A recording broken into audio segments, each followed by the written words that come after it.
Mes amis, Lens 3, Paris Saint-Germain 1. Hier, donc, Paris a été battu logiquement par Lens. Première défaite de la saison. On va donner la parole à Christophe Galtier, qui a fait ses constats sur la manière dont son équipe a coulé hier à Lens. Écoutez-le. On s'est complètement coupé en deux. On s'est complètement désorganisé. C'est la première fois que je vois mon équipe être autant désorganisée. Et au fur et à mesure que le match avançait, on sentait qu'on était vraiment sur le fil du rasoir. Je le répète encore une fois, c'est pas tant la défaite qui fait mal, c'est la manière dont l'équipe ne s'est pas exprimée. Est-ce une défaite, la première de la saison, qui montre un tournant dans le Paris Saint-Germain de Christophe Galtier? Deux chroniqueurs ne sont pas d'accord. Jingle, s'il vous plaît. Il a répondu oui, c'est Nabil Djellit. Il a répondu non, c'est Dominique Sévrac. Bonsoir Dominique. Tous mes vœux, mémé. Tous mes vœux. On va commencer tout d'abord par le talent de Nabil. Avec plaisir. Et on finira, si ça ne vous dérange pas, par un peu de... Je suis d'accord. Le talent de Nabil, assisté par France, qui m'a aidé avec des petites notes. C'est vrai? Voilà, et à chaque fois que je dirai un truc, je vais barrer. Il va falloir que ça dure simplement 30 secondes, Nabil. Mais je sais faire vite. Ok, vous avez répondu oui.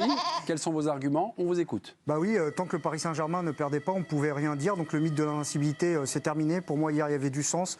On a vu que le mercato du Paris Saint-Germain, faire exfiltrer Paredes et Gana Gueye pour les remplacer par Sarabia, Soler et j'en passe, bah, ça n'a pas changé grand-chose. Pire, ça s'est affaibli. Défi athlétique perdu au milieu de terrain du côté du Paris Saint-Germain, rien ne change également.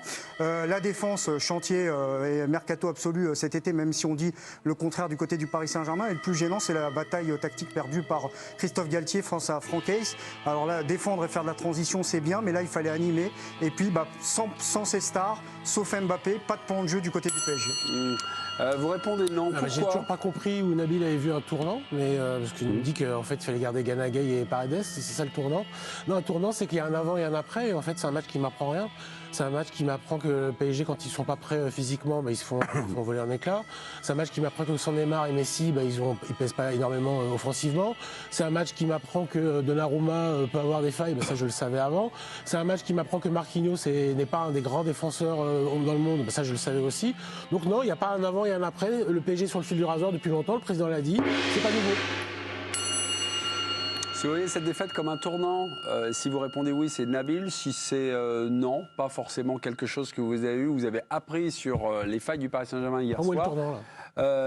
Vous votez Dominique. Le président est amené à trancher. Plutôt Dominique. Le seul tournant, c'est que tu perds et que ça prend des proportions terribles. Et je ne suis pas d'accord avec Nabil quand il dit bah là, on ne peut plus se taire parce qu'il y a défaite. Mais même s'il y a nul ou victoire, on peut parler. Et il y a certaines défaites où finalement... non, mais c'était la dictature du résultat. Tu sais comment c'est. Ouais, tant que tu gagnes, tu dis que tu es invaincu. Non, mais justement, oui. C'est ça, moi, ma réflexion. Je veux pas être Après, on peut parler toujours, évidemment. Je ne veux pas être dans cette dictature. Tu es moins audible quand tu... Ouais, mais c'est comme ça. C'est l'être humain, en tout cas. Mais après, je comprends. Et, je sais pas, il avait envisagé d'être invaincu pour la saison. C'était un petit peu le challenge. On l'avait dit. Ou les choses comme ça. Quand il gagnait, que c'était pas terrible, on le disait. Hein, déjà. Mais je pense qu'on le disait. Oui, absolument. Donc c'est pour ça. Alors là, en plus, c'est amplifié parce que c'est l'équipe parfaite, Lens, pour t'emmerder par rapport au PSG quand même, qui a changé de système de jeu au bout de 75% du début de saison. Je parle de début août jusqu'à la Coupe du Monde. Donc, je veux dire, les 75% du temps, ils ont joué avec un système de jeu. À 3. Voilà. Mais il y a un joueur qui ne s'y retrouvait pas, qui ne voulait pas être avant-centre. Donc on l'a tout changé, ce truc-là, pour qu'il soit à gauche. Et je suis désolé, mais on a vu dans ce match, justement, chaque fois que Lens faisait sa petite pelote à droite et basculait à gauche, et l'inverse, surtout qu'en plus, dans l'axe, il y avait aussi des faiblesses. Il y a des faiblesses individuelles, mais des faiblesses collectives. Moi, je suis un petit peu inquiet. Et les 4 premiers matchs contre pas des grosses équipes qui laissaient entrevoir tout le monde est concerné, tout le monde est ceci, tout le monde est cela, et bim, bim, bim, bah, ça fait un bout de temps que ça s'est envolé, que c'est à l'arrache, et que, bon, il y a quelques individualités qui gomment toutes ces imperfections, mais d'une manière générale, tu vois, parce que moi, ce qui m'intéresse, c'est est-ce qu'ils vont aller loin en Ligue des Champions, pardon ? Tu n'aimes pas le 4-4 de losange qui a été testé depuis... Ben, je demande à voir maintenant le 4-4 de... Je trouve que Messi, Neymar et Mbappé sont plus à l'aise dans ce système-là. Ah, mais moi, je trouve que Messi et Neymar étaient plus à l'aise dans l'autre système. Ah bon. Mais peut-être moins Mbappé, parce qu'il ne supportait pas être avant-centre. Alors peut-être Mbappé, mais peut-être plus à l'aise dans celui-là. Mais l'entraîneur, le co-entraîneur, parce qu'on dit, est-ce qu'un arrêt brutal pour Galtier ou pour le tandem Galtier-Campos, parce que déjà c'est, alors en l'occurrence Campos c'est double casquette, puisque en plus, est-ce que le PSG s'est franchement renforcé à l'intersaison, hormis Vitinha, alors Mukele, machin, truc et tout. C'est pas flagrant pour une équipe qui, tu es d'accord avec moi, c'est pas Dominique, flagrant, là. qui vise la Carlos Ligue des Soler, Champions. Et il y aura peut-être Solaire, un c'est peu lunaire. des manques. Didier, Moi, je me Solaire, permets, qu'est-ce que tu Didier. veux demander à Solaire? Il est remplaçant, il joue jamais, et quand il vient, un coup il est faux avant-centre, un coup il est un peu là, un coup il est un peu à droite. Tu vois, c'est un Johan joueur Rioux. qu'on balade, quoi. Oui, Johan, Montpellier donc, Marseille, 2 Mais buts c'est à 1 pas un pour renfort. l'Olympique de c'est Marseille. fini à l'instant. Il y a un sacré match. Il s'est passé beaucoup de choses. Vous allez avoir beaucoup de travail lors du le débrief de la seconde partie de l'équipe du soir. Victoire de l'Olympique de Marseille, 2-1, but de Tavares, but contre son camp d'Estève. Et après, il y avait eu un but de Savanier dans un arrêt de jeu. Expulsion de Tavares qui va prendre plusieurs matchs de suspension. Et Klose qui est blessé aux adducteurs. Ok, merci beaucoup pour toutes ces infos. Merci Johan. Voilà, 3e succès au moins d'affilée dans cette Ligue 1 pour l'Olympique de Marseille. Retour donc sur... Est-ce qu'on a encore le temps de parler, Émile? Merci. Sympa, Émile. La parole est à Bernard Lyons. Non, mais quand on parle de tournant, ça sous-entend que ça peut changer le cours d'une saison. Ouais. Donc, pour répondre à cette question très précisément, est-ce que la défaite du PSG à Lens va changer le cours de la saison du Paris Saint-Germain? Je partage entièrement l'envie de Dominique Schéber. Je ne pense pas. Il faut recruter des centraux. Qu'après les constats, on les avait dressés bien avant.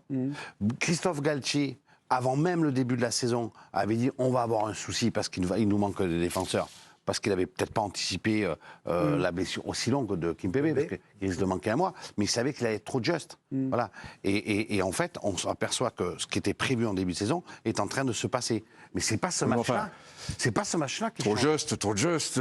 Si, il manque un S'il y avait que central. ça, tu Non, vois, mais il manque un je pense central, que le mal, il est plus profond, Non, mais d'accord, footballistiquement mais il parlant, que trop juste, quoi. Non, mais là, je prenais un exemple. Mais, Oui, c'est un exemple. il manque un central, tu le savais dès le départ. Aujourd'hui, tu te retrouves un aidant. Il manque un Et pour central. moi, Il y avait le tournant dans la et saison, Ramos, et le tournant de la Marquinhos, saison, il s'est amorcé à l'intersaison. Kimpembe, Attendez. et Danilo qui peut. Il s'est amorcé dans l'intersaison où tu pensais, et c'est pour ça que tu avais fait venir Enrique, pour beaucoup plus vendre cher, pour être moins impacté au mercato d'hiver avec le fair play financier. Et comme ça ne s'est pas fait, ils ont certes sorti des joueurs, mais pas au montant espéré, eh ben, système de vase communicant, ils se retrouvent coincés. On entend et là, ça va être un tournant. On entend que Sarabia pourrait partir. Ouais. Ça fera jamais quoi que 10, 15, 20 millions d'euros. Et encore, 20, c'est vraiment tombé sur un pigeon. Donc ça fera plutôt 12. Si éventuellement, avec 12, tu vas recruter qui? Mais Rien. j'ai quand même l'impression que là, depuis cet été, réellement, les Parisiens sont arrivés comme des bons élèves en appliquant, on va dire, les nouveaux préceptes de Galtier. Et assez rapidement, finalement, le naturel est revenu au galop, en fait. J'ai l'impression que, on va dire, l'effet Galtier, ça a duré 4, 5, 6 matchs, et puis... Rien n'a changé, en fait. Est-ce qu'on peut Rien vraiment n'a parler changé. d'un effet Galtier? Est-ce que c'est plutôt non. la récurrence du Paris Saint-Germain? Parce que ce que tu dis là, Non, c'était un effet tu peux Messi et quasiment Neymar, surtout. le dire sur les premières parties de saison du Paris Saint-Germain, ou dans les phases de groupe globalement, même si là ils ont fini deuxième, c'est maîtrisé, où tu as la sensation que ce PSG-là est parti pour répondre présent sur la deuxième partie de saison. Et quand arrivent les challenges physiques ou les challenges qualitatifs du printemps, et on l'a vu contre Lens, c'est presque ce qui se passe contre Lens, c'est presque l'annonce de ce qui risque de se passer contre le Bayern ou des grosses équipes. Rennes-Nice pour